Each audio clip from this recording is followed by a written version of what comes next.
son bourriquet à guerre perdu au change en quittant le spacieux studio de la Plaine Saint-Denis où se déroulait l'émission culte Loft Story. Depuis la fin du programme qu'il a fait connaître aux Français, Stevie Boulet a bien mené sa barque. Aujourd'hui âgé de 42 ans, il cumule des casquettes de comédien, chroniqueur télé et radio ou encore romancier. Une carrière médiatique qui lui permet un confortable train de vie. Dans l'émission Les grosses têtes de son ami et mentor Laurent Ruquier, on a ainsi pu découvrir il y a quelques années qu'il a posé ses valises au Mans. Stevie a ainsi pu s'acheter une maison au calme, pas très loin de la gare.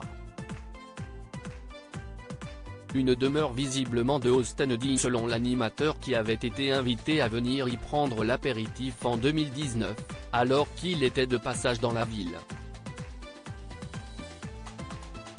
Vous arrivez là, on peut pas se douter.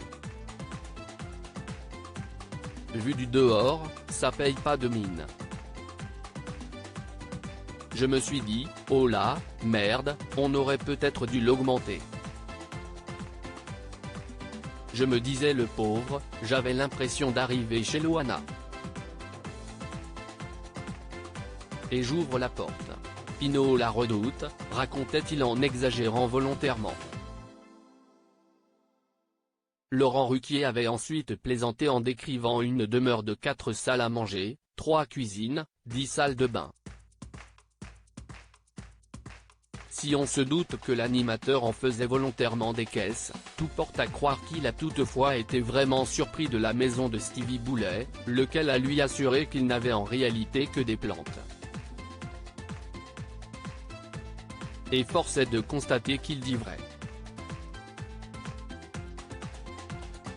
Sur son compte Instagram, celui qui reste discret sur sa vie privée partage régulièrement des photos de l'intérieur de sa maison ou de son jardin et l'on peut voir qu'il est inondé de végétaux. Grand adepte du jardinage, il a même déposé nu au milieu de ses plantes, visiblement serein quant au vis-à-vis avec les voisins.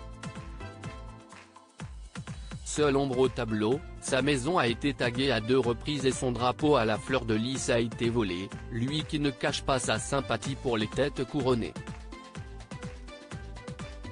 J'ai des convictions royalistes, si est-il vrai, mais je suis apolitique.